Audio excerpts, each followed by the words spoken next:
my girlfriend. She handed me a list of my flaws. Fix these, or I'm gone.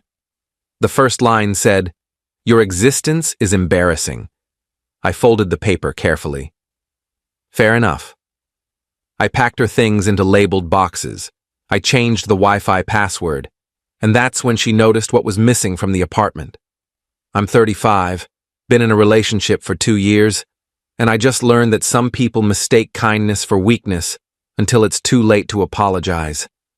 My girlfriend moved into my apartment about 8 months ago. I owned the place outright, bought it years ago when the market was better. She'd been renting month to month and her lease was ending, so it made sense for her to move in.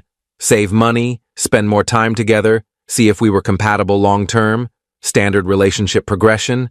The first few months were fine, normal adjustment period stuff. She had opinions about furniture placement, wanted to redecorate some areas, needed closet space. I accommodated all of it. It was her home too now, made sense she'd want it to feel that way. But around month 4, things shifted. She started making comments about my lifestyle, how I dressed too casually even on weekends, how my hobbies were boring, how my friends were low energy and not ambitious enough, how I needed to level up if I wanted to keep someone like her interested. I'd laugh it off mostly. Tell her I was fine with who I was. She'd say I was being defensive, that she was just trying to help me improve, that if I really loved her, I'd want to be better for her. Last week, things came to a head. I got home from work on Tuesday evening around 6. She was sitting at the kitchen table with her laptop and a notebook.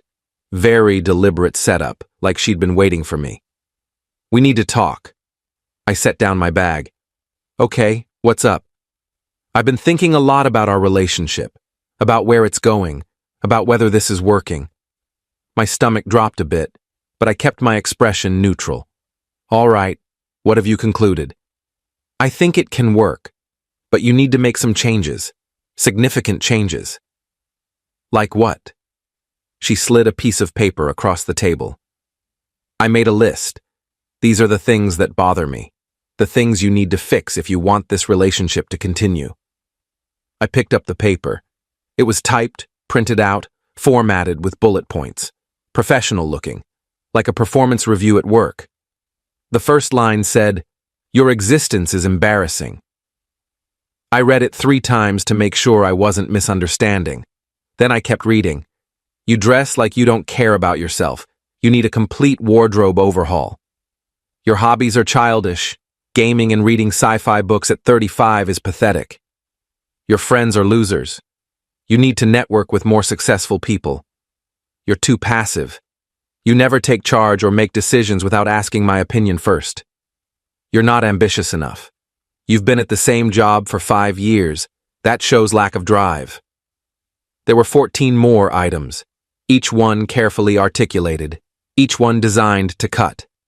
I set the paper down gently, folded it in half, then in half again, looked at her. "Fair enough?" She blinked. "What?" "Fair enough. You're right. I'm clearly not meeting your standards.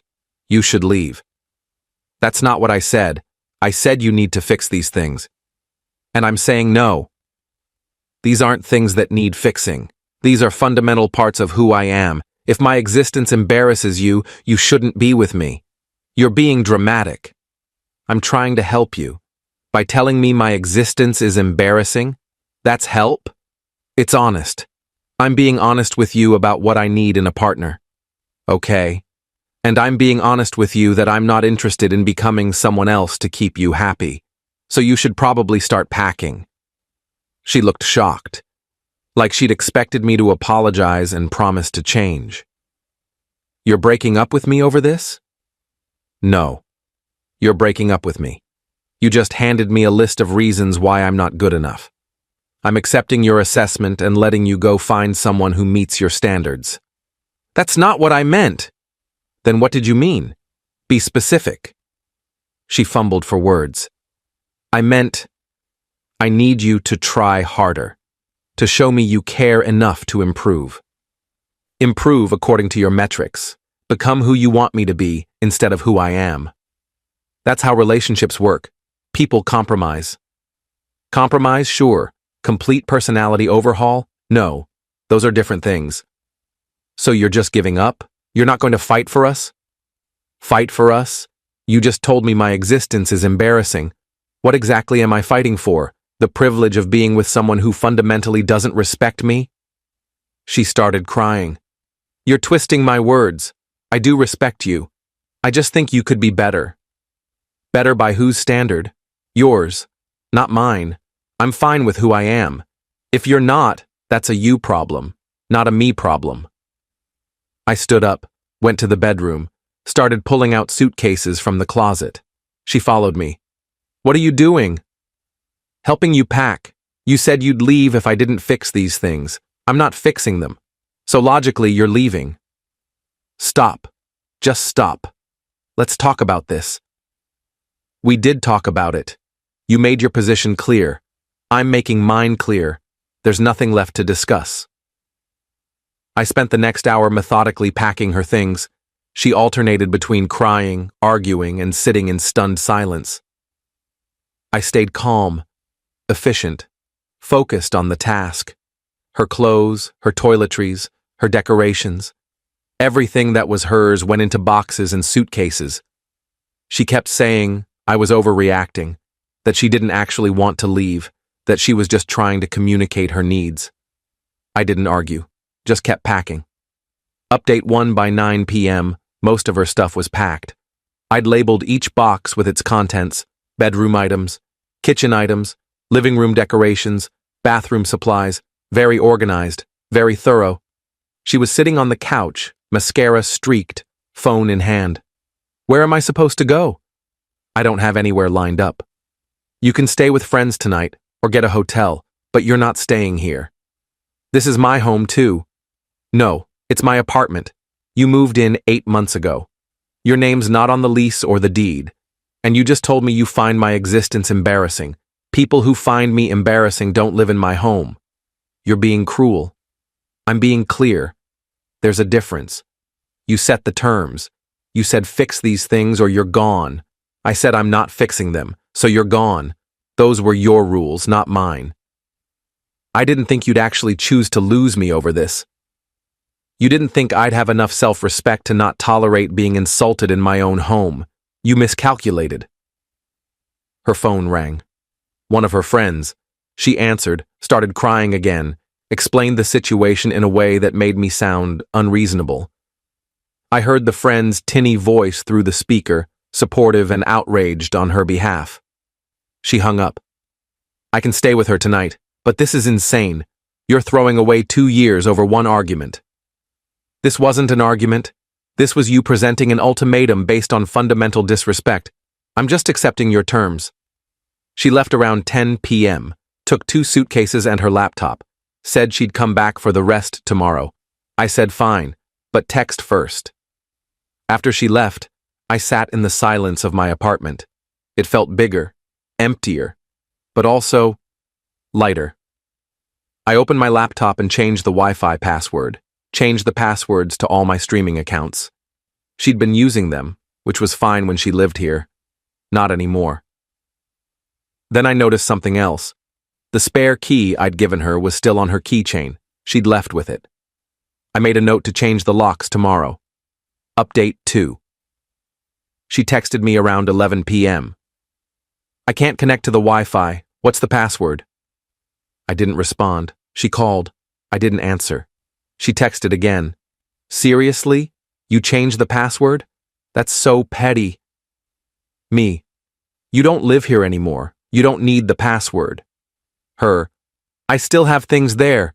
I need to access my cloud storage for work stuff. Me. Use your phone data, not my problem.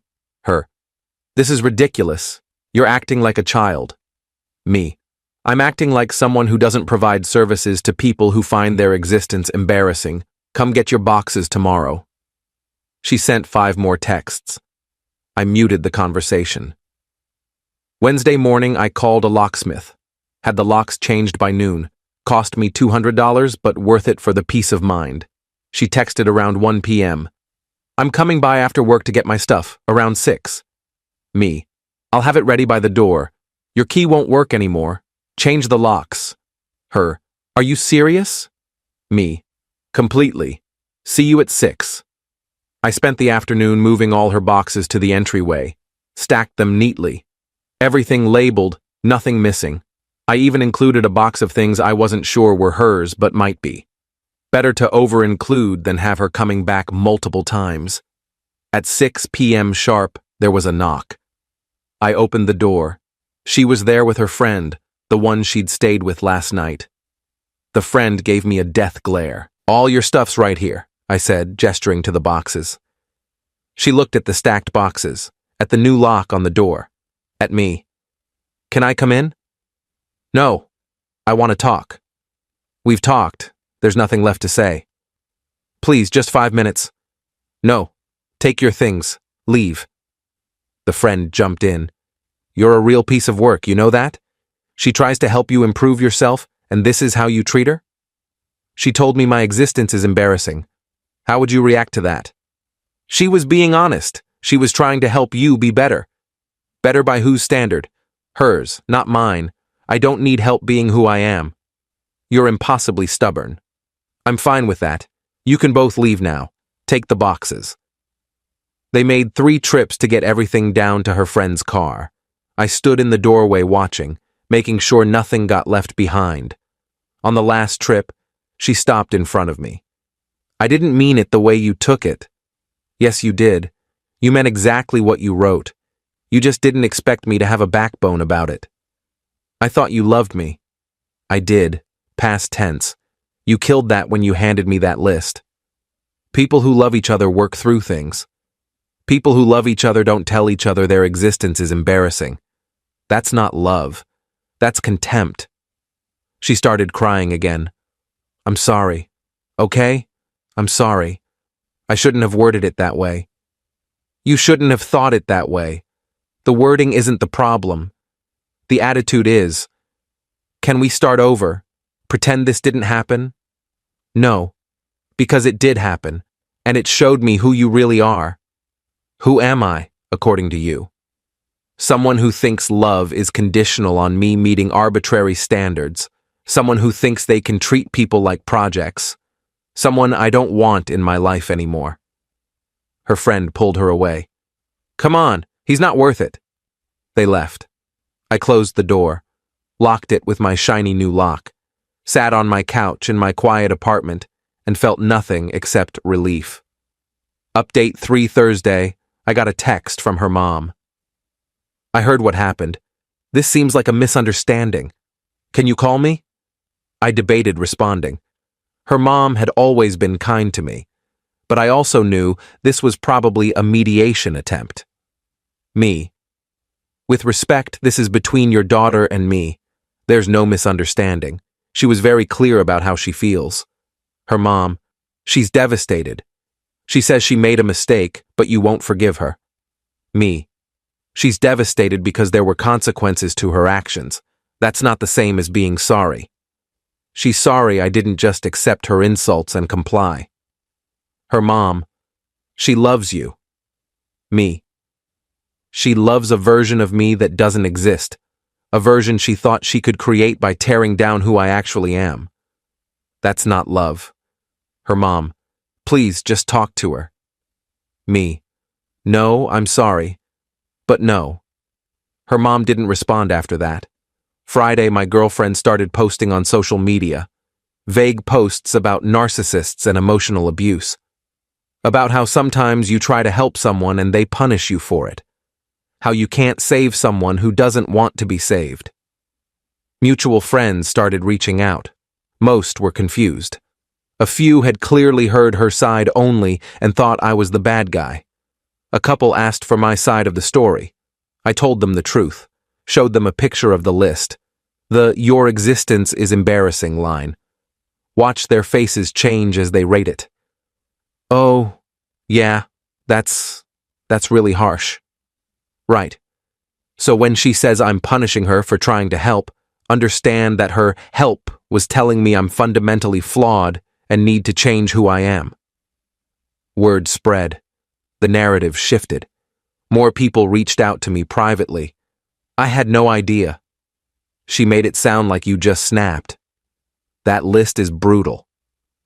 By Saturday, her social media posts had stopped. I think enough people had asked her about the list that she realized her victim narrative wasn't landing. Sunday afternoon, she texted me. "Can we meet for coffee, please, just to talk?" Me. Why? Her. Because I miss you. Because I made a terrible mistake. Because I want to fix this. Me. Fix what? Your opinion of me or my opinion of you? Her. Both. Me. I'm not interested. Move on. Her. Just one coffee. That's all I'm asking. I thought about it. Part of me was curious what she'd say. Part of me knew it was a trap. That she'd try to manipulate me, make me feel guilty, wear me down. Me. No. I'm done. Stop contacting me. Her. I'm not giving up on us. Me. There is no us. There's you and there's me. Separately. Accept it. I blocked her number after that.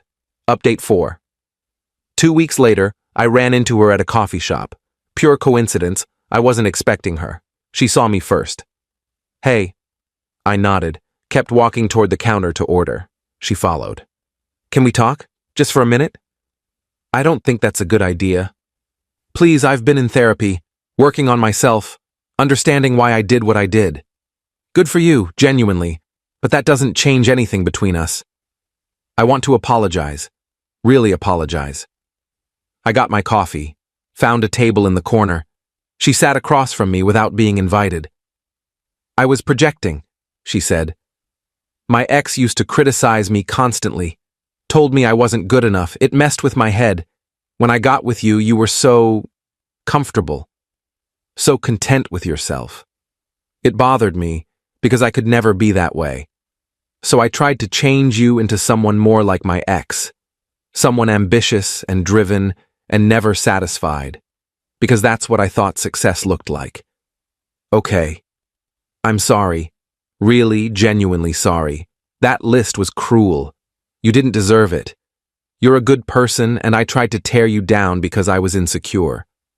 I appreciate the apology, and I'm glad you're getting help, but it doesn't change my decision. Why not? Because even if you understand why you did it, you still did it. You still thought those things about me. You can't unring that bell. People make mistakes. That wasn't a mistake. Mistakes are accidents. That was a deliberate choice to hurt me into compliance. That's different. I love you. Maybe you do, but not in a way that's healthy for me. And I'm not interested in finding out if you can learn to love me better. I'd rather be alone. She started crying. Again. I don't know what else I can say. There's nothing to say. You wanted me to change who I was. I refused. You left, in effect. Now we're done. That's the story. There's no third act where we reconcile and learn lessons together. This is the ending. I stood up, left my half-finished coffee on the table, walked out. She didn't follow. Final update. That was 3 months ago. I haven't heard from her since the coffee shop. Mutual friends say she's dating someone new, some guy who works in finance, very ambitious, always networking. Sounds exhausting. Perfect for her. I'm still in my apartment, still have the same job, still dress casually on weekends, still read sci-fi books and play video games, still hang out with my low-energy friends who make me laugh and never make me feel like I need to be someone else. I'm also dating someone new, met her through a friend. She's a teacher, loves her job even though it doesn't pay great, reads fantasy novels and watches anime, thinks my hobbies are cool, not childish, doesn't have a list of ways I need to improve. We were at her place last weekend. She asked me about my ex, what happened. I told her the story, showed her a picture of the list I'd kept on my phone. She read it quietly, then looked at me. Your existence is embarrassing. Jesus. Who says that to someone they supposedly love? Someone who doesn't actually love them.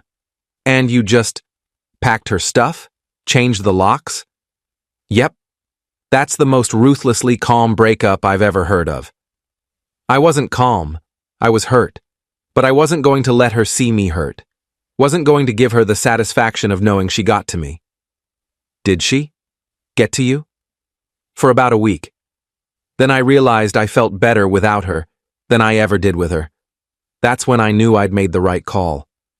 She kissed me. I'm glad you did. Otherwise, I wouldn't have met you. Yeah, silver linings and all that.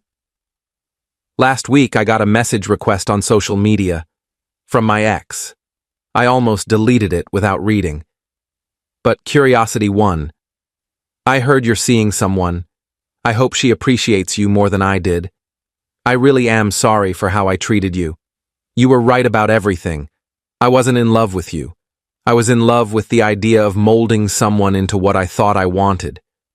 That was wrong. I hope you're happy. I read it twice, felt nothing. No anger, no vindication, no sadness. Just acknowledgement that she'd finally figured it out. I didn't respond. Just closed the message, went back to living my life. The list is still on my phone. I've thought about deleting it, but I keep it as a reminder. Not of her, but of the moment I chose self-respect over trying to be enough for someone who'd already decided I wasn't. Your existence is embarrassing. That line will stay with me forever. Not because it hurt, though it did, but because it clarified everything. It showed me exactly who she was and what she thought of me. And it gave me permission to walk away without guilt. Some people think love means changing for each other, compromising, meeting in the middle. And sure, small adjustments make sense. But fundamentally changing who you are, apologizing for existing, that's not love, that's erasure. I exist exactly as I am. Casual clothes, sci-fi books, boring job, low-energy friends, and all. And now I'm with someone who doesn't find that embarrassing, who actually likes me for me, who doesn't have a list of corrections. That's the difference between someone who loves you and someone who loves the project of trying to fix you. My ex loved the project. My current girlfriend loves me. And the Wi-Fi password? I never did give it to my ex. Small victories.